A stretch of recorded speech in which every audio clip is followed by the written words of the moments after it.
the microscope at an antenna segment from a monarch butterfly. Cliff was asking where the head would be positioned. Rosetta, I'm doing well. We looked earlier at some amber under the microscope, and then we were finishing out looking at this particular sample. This is where the head would connect, Cliff, and then you go upward for the antennal segments. The other way you can tell, Cliff, of where the head is positioned is where the hairs are directed towards. So you can see the hairs are directed upward. So that is directed towards the tip of the antenna. The cheese! Thank you for the hydrate, sir. I appreciate you. RPG fan! It's so hot. Why? Because you're there? Because you're there? Rosetta Stone, the head is missing. So we only have different segments of it. So these were some of those pre-prepped slides that I got. And so I do want to prep our own samples, but I haven't found a butterfly that...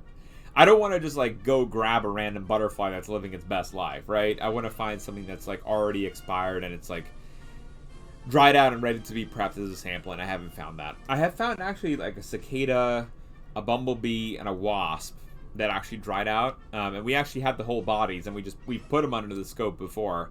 And I thought they were kind of cool to look at just under as a whole body section under the scope. Yes, the point... Exactly, Cliff. Yeah. So the reason for that, Cliff, is because here is where like the olfactory molecule would bind on the tip of the hair. And then the signal will then go downward. If it was inverted, it's just like... I don't know. I guess from like a engineering standpoint, it wouldn't be as efficient. Because then you'd be going against the grain in order to send the signals as well. So apparently this is the best way. That's a good rule of thumb too. Most, I want to say all, but that's when you're going to get in trouble. So I'd say most antennae that I'm aware of are directed this way. So like the hairs are pointing towards the tip. The 90 to 93 Fahrenheit, me with no AC. Where is your AC? Where is your AC, RPG fan?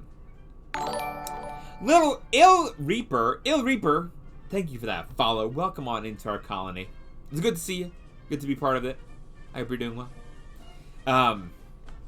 Yeah, they're the olfactory, Cliff, and it's actually interesting. Like the fruit fly antennae are so much smaller than these. They're like the directionality I get lost at too. Claire sent this. Claire.